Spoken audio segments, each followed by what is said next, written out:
G'day. Well, the smokestacks behind me probably give you a bit of a clue that we're in the middle of Queensland. In fact, this week we're on a four-wheel driving adventure that starts and ends in mining country. Our starting point, of course, Mt Isa. And this week we're going to follow in the tyre tracks of two vital outback industries. Last year, we convoyed to the edge of the Simpson Desert, and this time, the same bunch of ARB dealers threw a dart on a map and came up with this destination. We're headed east to Chillagoe, the long way, and in terms of four-wheel driving action, things will get interesting once we've passed through Karumba and are driving less travelled sections of the Burke Developmental Road. The Barkly Highway's in good shape, so it's less than a 2-hour drive to our first overnight camp in Cloncurry, via a fascinating detour. Keith Douglas is the local real estate agent, but he probably couldn't get too bob for one of the blocks he wants to show us in the middle of this particular town. There's not much more than memories left of Mary Kathleen. A couple of blokes with a flat tyre and a Geiger counter stumbled across a good reading that led to the creation of a uranium mine here in 1954. This country's just rotten with mineral, you know. It's just everywhere you go, there's something. Molybdenite, gold, copper, lead, zinc, silver, you name it, it's all through these hills here. In the days before fly-in, fly-out mining, that meant accommodating a 1,000-strong community of workers and their families. And this town was just beautiful. I mean, it was absolutely beautiful. It was like one of them little towns you see in them little sets you buy in the stores, you know, with when you set them up. That's what it was like. Everything was perfect. There was a huge orchard, a chookery and piggery, swimming pool, cricket pitch, movie theatre, you name it. And what was here, mate? Yeah, this is a fish pond, eh? When we was kids, there's big goldfish in there. We used to chuck a bit of bread in and catch them and pull them out and have a look at them. But yeah, lucky no one ever caught us, or our backsides might have been a bit sore. The mine closed in 1984 and Mary Kathleen was wiped off the face of the earth. Houses were trucked off to appear in towns all over the northwest. What's this, a doorway? Yeah, this is the old pub here. Ah. We're probably standing in the bar. We're serving, I think. Yeah. Concrete slabs paint part of the picture, but you get a sense of the size of the operation when you travel a pothole bitumen road to the abandoned open-cut mine. Keith, this is a hell of a hole, mate. Yeah, mate, when you think they come along with a Geiger counter, find a bit of a kick in the jolly system and away they go, and here she is today. Yeah, a lot of dirt come out of here, eh? So you reckon this water's radioactive? Ooh, I don't know. We'll go down later, I'll get you a panic full and we'll come and have a look at you in 12 months, see what you look like. When you put a bloke that far away, it gives some perspective to the size of that. That's a long way over there. You start to walk around the other side and then you look back and you start to realise just how massive it is, you know. Mary Kay's midway between Mt Isa and Cloncurry. And Cloncurry's another place built on mining. It shot up after a bloke discovered copper in the mid-1800s. They found a bit of gold around here too. The other major source of income is cattle. The Cloncurry Oasis Caravan Park gets lots of passing trade from tourists because the town's on the main route from Queensland, New South Wales and Victoria to the Northern Territory and the top end of WA. And our orange Colorado is the eye-catcher among the campers. Well, mate, Holden go all right, but I don't think they could have made a car that looked this good. What have you done to it? This is a full set-out, so all our own gear, bar, side rails, suspension, aluminium suspension, canopy, roof rack, awning. Yeah, it's got the lot. Brand new. This one was done only 2 weeks ago to come out here and see how she's going to go. So this will be its maiden voyage and maiden test. Had 800 Ks on it when we left home and, well, yeah, it's been going all right so far. Out of Cloncurry, we're officially driving through Gulf country. The Gulf, of course, being the Gulf of Carpentaria, a stretch of Queensland coastline that few people get the chance to visit. A bit of roadkill about, Lockie. You'd certainly need a good bull bar out here. You wouldn't want to be travelling without one. We were actually come through here a couple of months ago, travelling on early in the morning, and a big wedge-tail took off a carcass on the side of the road. And he flew off the road, turned around, came back and hit the UHF aerial, completely shattered it, and then straight into the windscreen and shattered the windscreen. We can do without that sort of excitement on this trip. But ahead on the show, there will be encounters of the animal kind.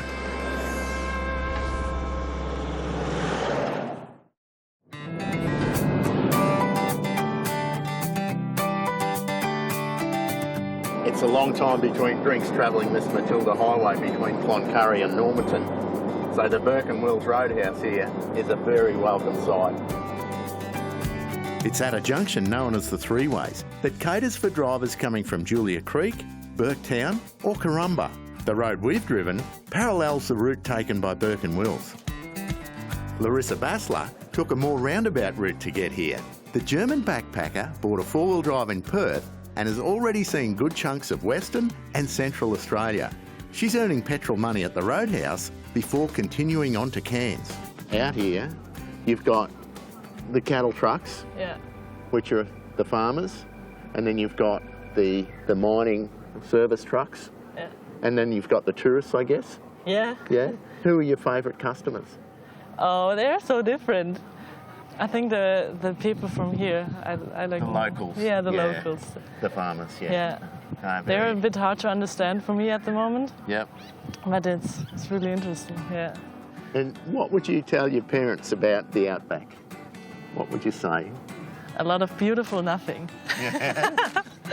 And the nice red dirt, there's everywhere. Keep going straight, you'll come to a dog leg and you've got to take the right fork. We're sacrificing an early shower in Normanton to chase down a bit of local history, and the trusty HEMA navigator is helping us shave about an hour off the drive. When you look at a road like this out the front, you'd say, my goodness me, that is a cattle station track. How do you know where it goes? If you've got a HEMA, you know exactly where it goes. You haven't got a problem. Exactly right. Just off the Savannah Way, between Normanton and Burketown, is a place that you might have been taught about in school. A year ago, I was on the banks of Cooper Creek at the Dig Tree, which was the site where Burke and Wills finally met their end. And where I am right now is their northernmost camp. And I still have the incredible feeling that their whole expedition was nothing but waste and misery. A ring of 15 trees marks the spot where the underprepared and unlucky explorers camped in 1861. From here, Burke and Wills made their final trek to the sea. They would have been close enough to taste the salt in the air, but the mangroves proved heavy going and they never quite made it. Of course, on the trip back, things went horribly wrong and they starved to death near the Dig Tree. It was only another 6 years before Normanton was settled, and within 20 years it was a bustling port town with a small but adequate train service that Ken Fairburn still keeps on track. Why a rail link from Croydon to Normanton? What was the need? Yeah, well, the need for that was there was a gold discovery in Croydon in 1885. There was a gold rush. People were very excited at the time because it was relatively late in the history of gold rushes. Well, the first train would have been steam? Yeah, the first train was steam, yeah. A little British locomotive, tiny little thing. And this little beauty, when did it come along, the Golflander? The Golflander itself, as it stands now, it's been here for the rail motor at the front, which is the power car. It's been here for 32 years, which is half its life. It's 64 years old. And Ken, are they hard to drive? Oh yeah, there's a few challenges involved in driving them. It's just like driving an old truck, you know, a big old truck. What, with gears? With gears, yeah. So this has got like first, second and... Yeah, it's got four gears, 4 on the floor. Yeah, and reverse? Yeah. It's got 4 forwards and 4 reverse gears. Oh, excellent. Yeah. RM93 runs on a 6-cylinder Gardner Marine diesel engine out of a yacht. 80 years old and it starts first go. Rightio, so it's in neutral, main switch, fuel.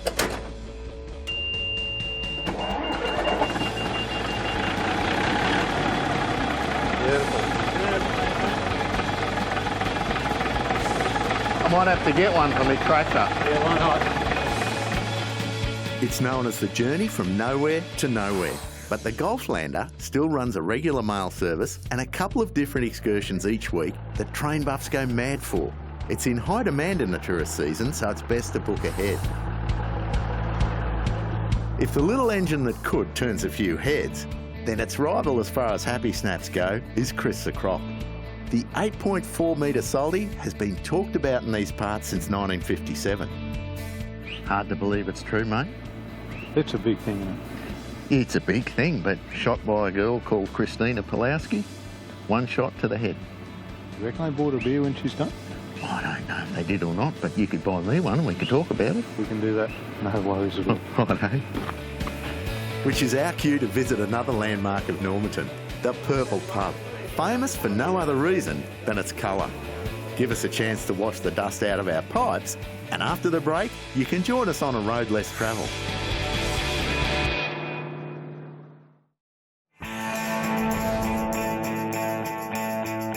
A bunch of Queensland ARB dealers is exploring the Gulf region on a drive from Mt Isa to Chillagoe. North of Normanton, the majority of the tourists make a beeline for Karumba. Its port services the mining and cattle industries, but the lifeblood of Karumba is its seafood trade, particularly barra and prawns. The Barramundi Discovery Centre was set up by commercial fishermen as a breeding program in the early 90s, but now it's run by Carpentaria Shire. Blokes like Peter Buchanan take a lot of pride in showing tourists around. How many babies can a fish have? Well, about 300,000 eggs per kilo of fish. Yeah. That's the eggs, but they don't have a very good survival rate out of that. That's why we're trying to help things along here a bit. So if the survival rate out there was maybe 5%, what would it be in here? We're hoping for 40. Oh, that's fantastic. Yeah. I've seen barra hit a lure, so I'm in two minds about the idea of hand feeding them. Will I lose a finger or anything? No, you shouldn't lose a finger. Yeah, hope not. You might get a bit of salt on your face, but you should have your fingers. So in the water or above it or what? Yeah, just dangle the head in there. Most travellers who join the annual pilgrimage to Karumba aren't content to just feed barra. They want to catch them. Some will camp all winter and spend their days out fishing. Barry and Sue Ailes are from Geelong in Victoria, and they've been coming here for 8 years, for 3 months at a time. Mate, you've obviously got the big JCO, the 200 series, the tow car, and I see you've got a really good piece of equipment on the front there. Yes, ARB. I've always used ARB, yeah. Yep. Yeah. And what else have you done to the car? We've got old man Emu suspension right through. Yep. Dual battery system. You reckon money well spent? You happy with everything? Oh, yeah, you need this sort of equipment when you're travelling the distances we do. Yep. Especially with unfortunately, the rude population's a bit out of control right now, isn't it? Just ask the neighbours who didn't have any sort of front protection. That's what happens when you haven't got an ARB bull bar.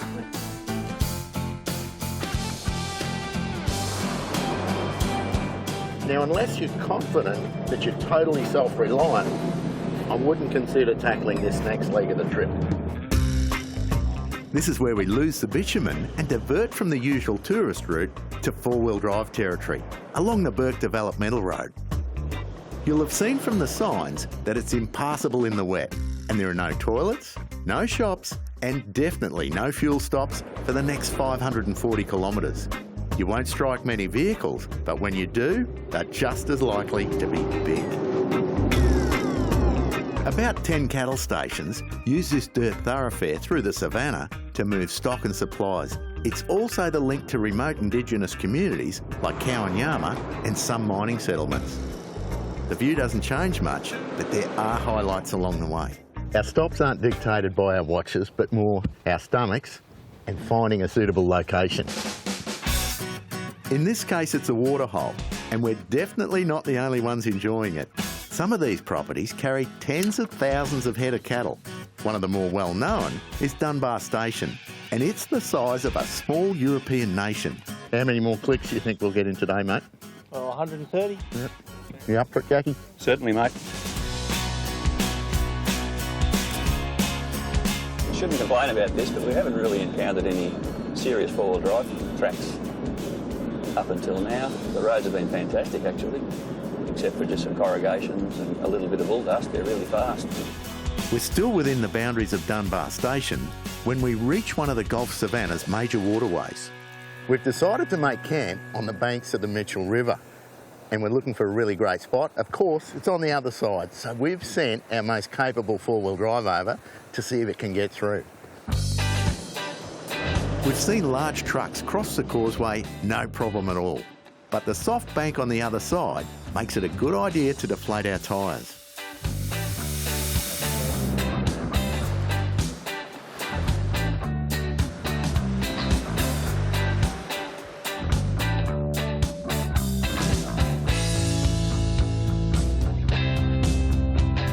We're deliberately set up well back from the water's edge to avoid encounters of the crocodile kind. But I've got to say, there are some other interesting animal tracks that keep the boys guessing on their afternoon walk on the beach. A night under the stars and away from civilization is just the ticket. But coming up, it'll be back over the river, re-inflate the tyres, and onto the home stretch of our trip.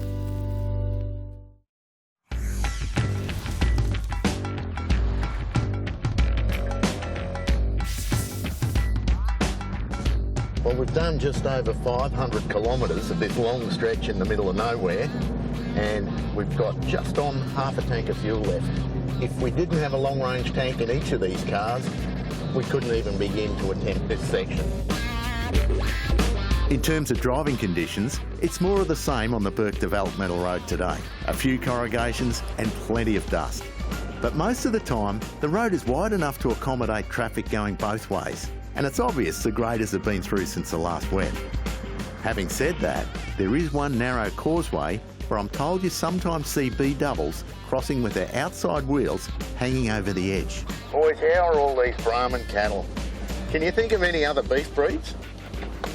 Yeah, Limousin, Troutmaster, Longhorn. You blokes should be in the cattle industry, not the four-wheel drive industry. We're out of the savannah and the odometers click past the 1,000 kilometre mark as our ARB convoy rolls into the tropical North Queensland town of Chillagoe. I've been pre-warned that filling up at Tom Pryor's BP fuel depot will take us longer than expected because Tom has the most amazing collection of old Fords that you've ever seen. And though he might be a bit camera shy, he's more than happy to let his customers take a good look at them. That started beautifully, Tom. Just beautiful. Yeah, and they all do it. Apparently, there are vehicles here that even the people at Ford want to get their hands on, and they still tick over. Although it doesn't look like the XWGT here gets out that much. But have you ever seen anything like him? The old fella? No. Unbelievable, isn't it? Yeah, you're out the middle of nowhere and you trip over something like this. It's, yeah, no, it's good. And it's not just a GT either, no, he's got a Shelby Mustang over there. Everything from the early days to a EV, sort of 2005 Fairlane. And he loves starting him up. What do you reckon, Locko? Mate, I reckon we jump in it and head back to Dunbar. What do you say? Oh, mate, I dare say that was the equivalent of today's four-wheel drive ute. Yeah, and that would have opened up a lot of the roads around here to get to the mines and various cattle properties, mate. Yeah. Oh, mate, plenty of ground clearance, aircon. And to walk around, touch, feel, have a look inside, and everything's there, like, you know, from your speedos to your switches to the old generators on the engines. There's no alternators on these, so, yeah, it's a real credit to him. Tom's hometown is another one built on the mining industry. Over the years, local rock has offered up profitable amounts of copper, zinc, marble and limestone, though it's mainly zinc and marble that's taken out these days. But the limestone, or more specifically limestone caves, are a natural wonder that motivates a lot of tourists to make the stopover. Luke Parnell is one of the rangers who shows people through them, and he's chosen the Treskin Cave for our lot to explore. 400 million years ago, this area was under a warm, shallow sea. Its coral and sediment eventually turned to rock, and under heat and pressure, that rock morphed into limestone. Then those plates are pushed together, pushed the limestone up until it was pretty much vertical. While it was coming up, it went through a lot of groundwater, which was slightly acidic, and it actually ate away at the limestone, opened up to leave us with our caves. Stalactites still form on the ceiling at a rate of 3 centimetres every century, and stalagmites grow from the floor at an even slower pace. Easy way to remember which is the stalactites have to hang on tight to the ceiling, and the stalagmites might make it up to the ceiling. Or as someone told me last week, when the mites come up, your tights go down. So this formation above us over here, this is what they call the chandelier. Quite an unusual formation because stalactites normally only come down with one point. This one has multiple. Now, I do believe it's going to keep growing on that angle until it gets too heavy for itself and eventually snaps off at the stem and comes down. Ranger-guided tours to 3 different Chillagoe caves run year-round, but participants have to book in advance at the hub, which is on the main street. It's been quite an adventure driving the Burke Developmental Road from Cloncurry to Chillagoe and enjoying the sights along the way. From here, the highway continues to Dimbula and eventually Cairns. And it's certainly made a difference that our vehicles were well equipped for the journey. Greg's brand new Colorado passed with flying colours. All the accessories we fitted are available from ARB, and the fellas here from Cairns, Townsville, Rockhampton, Toowoomba and Capalaba stores would be more than happy to chat to you about our trip. Well, the abandoned Chillagoe smelter seems like the appropriate place to end the show, seeing we started in front of the smokestacks at Mt Isa 5 days ago. I can just imagine this place all those years ago powering along, processing lead, copper, silver and gold. And we've got to be powering along back to Cairns. So I'll say goodbye until next time. Catch you soon. Creek to Coast is brought to you by BCF, Boating, Camping, Fishing. This is living. Our vehicles are supplied and serviced by the Motorama Group.